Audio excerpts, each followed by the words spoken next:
Peter Raster, psicólogo, hipnoterapeuta y cineasta. Nació en Australia. Investigó junto con Ian Stevenson muchos casos de reencarnación. De sus investigaciones publicó varios libros, como La búsqueda de vidas pasadas y La verdad acerca de la reencarnación. Igual que Ian Stevenson y muchos más investigadores, era totalmente escéptico. En este caso, Peter investigó por medio de la hipnosis. Se dedicó a ello durante más de 35 años y se dio cuenta mediante sus investigaciones que la reencarnación es algo real. En 1983 produjo un documental en el cual 4 mujeres de Sydney, Australia, se sometieron a regresiones hipnóticas. Ninguna de ellas habían viajado nunca fuera de Australia. Todas ellas dieron información detallada de sus vidas pasadas en Europa. Para verificar la información, Peter Raster viajó a Europa y visitó los lugares descritos por las 4 mujeres, ayudado por historiadores locales, buscando los nombres y fechas para verificar la información recibida. Después de investigar por él mismo, llevó a las mujeres a Europa, a los lugares que ellas recordaban de sus vidas pasadas, por si podían recordar. Uno de los casos fue Gwen MacDonald, quien recordaba el nombre de Ross Duncan como una vida anterior, que había vivido en Somerset, Inglaterra, durante el siglo XVIII. Los detalles que describió en Australia fueron verificados en Inglaterra.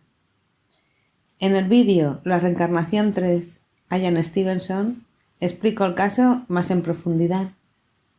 El procedimiento del Dr. Raster era colocar a la persona en estado de hipnosis y se le interrogaba acerca de sus vidas pasadas.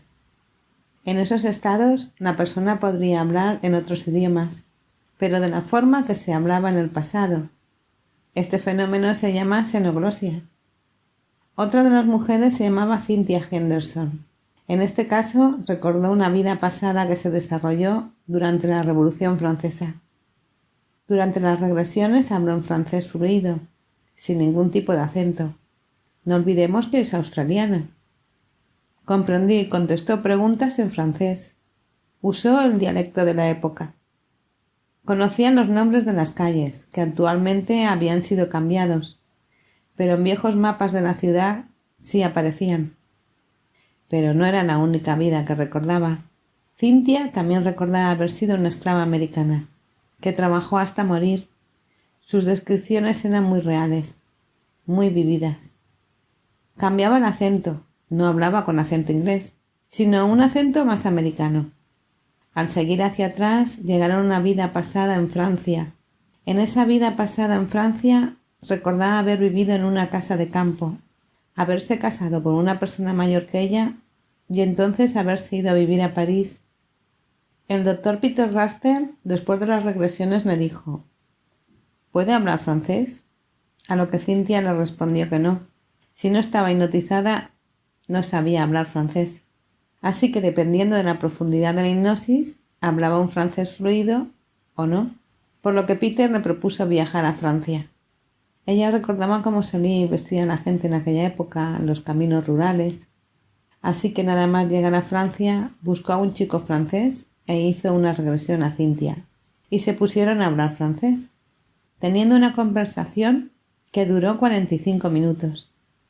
El chico estaba sorprendido porque el francés que hablaba Cynthia era un francés antiguo, no era un francés actual.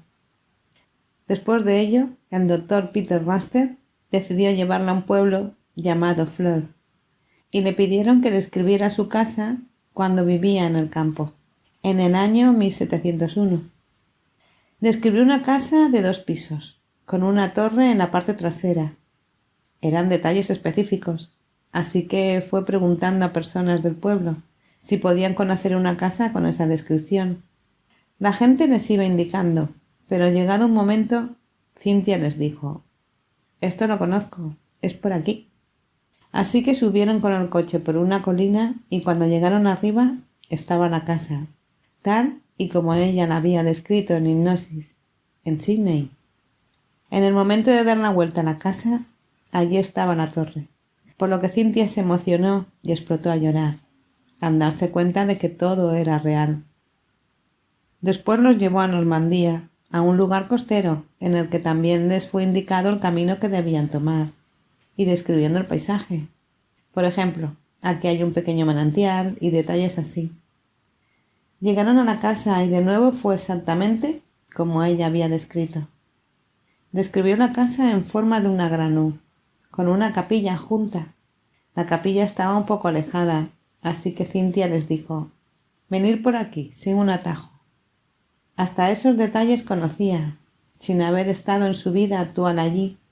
En Hipnosis en Sydney describió varias características de una capilla cerca de su casa, como que el suelo estaba cubierto de baldosas grises y azules, una fuente de piedra situada a la izquierda, un crucifijo muy grande de oro, más grande de lo normal, y otros adornos. Exactamente el suelo y la fuente estaban tal y como los había descrito. Así que hubo elementos realmente contundentes que demostraban la realidad de su recuerdo de vida pasada en este caso. El siguiente caso es de Helen Pickering. Ella recuerda ser el doctor James Archibald Barnes, médico, nacido en 1807. Recuerda haber vivido en Blairgowrie, un pequeño pueblo al sureste de Escocia. En este caso, el doctor Peter Ramster decidió llevarla hasta Escocia, pero esta vez el camino en coche fue con los ojos cerrados. Al principio no reconocía nada, pero al pasar el puente enseguida reconoció un gran edificio. Le llevó a un bar donde solía ir siendo el doctor James, y todo nos resultaba completamente diferente. Los edificios habían sido remodelados unos y derribados otros, por lo que la distribución era diferente, así que decidieron ir a la biblioteca para ver si había algún documento del doctor James Barnes, como era conocido en el pueblo. Y sí, encontraron documentos. Era un doctor muy respetado. Después de esto la llevaron a la ciudad, donde dijo que había estado estudiando medicina en el Mariscal College de Aberdeen. De nuevo le vendaron los ojos, hasta llegar a una zona en que podía reconocer, siendo el doctor James. Helen enseguida les guió para llegar hasta donde estaba el puerto. Cerca de allí está el Mariscal College. Desde las ventanas veía el puerto. En Sydney había dibujado la entrada de la universidad. El edificio estaba cambiado, pero la entrada con el arco era exactamente igual. La hierba y el árbol habían desaparecido. Subiendo las escaleras, Helen les llevó a una biblioteca, que ya no era tal. Se había remodelado como museo.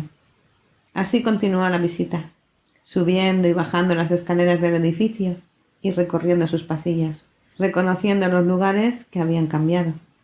Así que decidieron ir a un historiador local, el cual les afirmó que el colegio había sido remodelado, comparando antiguos planos del edificio. Así que Helen, sin haber visto los planos antiguos del edificio, conocía exactamente las zonas que ya no estaban y a dónde conducían. Como podemos ver, no importa ser hombre o mujer. En una vida podemos ser hombre y en otra mujer, por lo que el sexo no es importante, pero sí las experiencias. Este último caso es de Jenny Green, que decía ser Dorothy Hartmann, de Düsseldorf, Alemania, siendo una chica de 20 años durante el mandato de la Alemania nazi. Jenny es una ama de casa y madre, y vive en un barrio de Sydney. En la regresión realizada por el doctor Peter Ramster, relata que su padre se llamaba Joseph y su madre Sara, por lo que en su otra vida había sido judía. Jenny durante la regresión hablaba alemán, así que tuvieron que buscar un intérprete. Relataba el horror del Holocausto en los campos de concentración, por lo que fue algo muy doloroso. Todos se vieron afectados. Así que decidieron buscar en la vida menos dolorosa de Dorothy, por lo que buscaron un mapa y durante la regresión pidieron que les indicara dónde estaba su casa en Düsseldorf y una tienda que también tenía. Nada más despertarse de la regresión, pidió las gafas para poder ver el mapa. Siendo Dorothy, no las necesitaba. Semanas después fueron a Düsseldorf. Ella sola les dirigió hacia su casa en otra vida. A pesar de haber pasado solo 40 años, todo estaba cambiado. Toda la zona había sido devastada durante la Segunda Guerra Mundial y había sido reconstruida. Encontró la casa, pero nadie la recordaba. Al día siguiente fueron a visitar un hospital que había recordado durante el trance, que también les indicó hacia dónde debían ir. Reconoció un parque y detrás dijo: «Detrás está el hospital». Pero el hospital ya no estaba. Todo eran edificios de viviendas, aunque el parque sí existía. Decidieron buscar un mapa de antes de la guerra, y estaba tal y donde ella había indicado. Todos los detalles eran correctos. De hecho, se quedaron sorprendidos, ya que conocían la ciudad como era antes mejor que los propios habitantes actuales de Düsseldorf. El resultado de la investigación es que ningún vecino conocía los nombres que ella proporcionó en la investigación. El hospital, que también recordaba, ya no existía. Toda esa zona había sido destruida en la Segunda Guerra Mundial. Sin embargo, la zona por la que les llevó fue una gran población de familias judías de clase media, familias que todas fueron detenidas en noviembre de 1937 y llevadas al otro lado del Rin, a un lugar llamado Urbe-Kaste. Un tercer experimento no concluyente, a excepción de los detalles sobre el hospital y por el horror vivido en otra vida pasada, por una mujer con una mente clara, llena de emociones, por un final negro y temeroso, en otra vida, en otro lugar, en otro momento.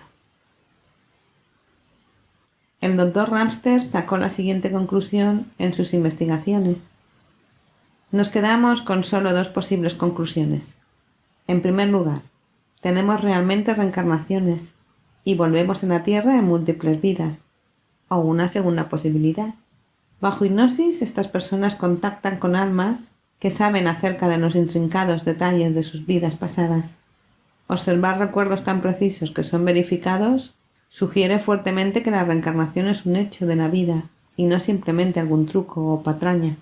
Sugerir que la persona nunca vivió una vida pasada, a pesar de recordar detalladamente la información, alegando que saben dicha información por estar en contacto con una cultura extranjera, es más inverosímil y absurdo que concluir que nuestras almas encarnan o que existe esa posibilidad. Os espero en próximos vídeos. Hasta pronto.